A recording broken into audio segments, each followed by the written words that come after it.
আজকে আমরা দেখবো নারায়ণগঞ্জ চাষড়া থেকে কি কি স্ট্রিট ফুড ট্রাই করা যায়। তার জন্য চলে গেলাম ফার্স্টে চিকেন শর্মার দোকানে। মাত্র 90 টাকায় কিন্তু এই চিকেন শর্মাটা পেয়ে গিয়েছিলাম। এই চিকেন শর্মাতে কিন্তু অনেক রকম মশলা ইউজ করে তারা। তারপর দেখলাম কোপা শামসু স্টাইলে চিকেনটাকে কপিয়ে নিল। আর দেরি না করে আমি কিন্তু ফার্স্ট বাইট নিয়ে নিলাম। আমার কাছে এটা সিরিয়াসলি অনেক বেশি ভালো লেগেছে। তারপর একটু সস দিয়ে টেস্ট করে দেখি এটা কেমন লাগে। সস দিয়ে খেতে কিন্তু এটা টেস্টটা আরো বেশি আমার কাছে ভালো লেগেছে। সিরিয়াসলি একটা কথা বলতেছি, এর আগে আমি অনেক চিকেন শর্মা খেয়েছি, কিন্তু এটা মাত্র 90 টাকায় বেস্ট চিকেন শর্মা ছিল। তারপরে আমরা টেস্ট করার জন্য চলে আসলাম চিকেন সাসলিকের দোকানে। মাত্র 60 টাকায় এই চিকেন সাসলিকটা পেয়ে যাবেন।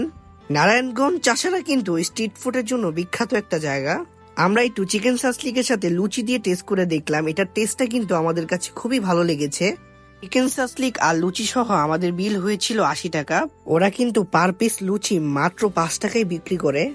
তারপর আমরা চলে আসলাম চাষারার বিখ্যাত মাল্টা চা টেস্ট করার জন্য। এই মোটা আঙ্কেল কিন্তু পারফেক্ট লেভেলের মাল্টা চা বিক্রি করে শুনেছিলাম। মাত্র 30 টাকায় আমরা পেয়ে গেছিলাম মাল্টা চা। সে কিন্তু একবারে স্পেশাল ভাবে লাড়াচাড়া মেরে দিয়ে দিয়েছে। জীবনের ফার্স্ট টাইম কিন্তু আমি এখানে মাল্টা চা টেস্ট করবো, এই জন্য আমি একটু এক্সাইটেড ছিলাম। সত্যি কথা বলতে আমার কাছে কিন্তু এই মাল্টা চাটা খুবই ভালো লেগেছে। আপনারা চাইলে কিন্তু এটা টেস্ট করতে পারেন। গঞ্জ চাষারাতে কিন্তু আমরা মাত্র 200 টাকা অনেক আইটেম টেস্ট করেছি। আজকের জন্য ভিডিওটা এই পর্যন্তই। প্লিজ আমাদের পেজটাকে ফলো করুন, লাইক করুন। সবাই ভালো থাকেন, সুস্থ থাকেন। আসসালামু আলাইকুম।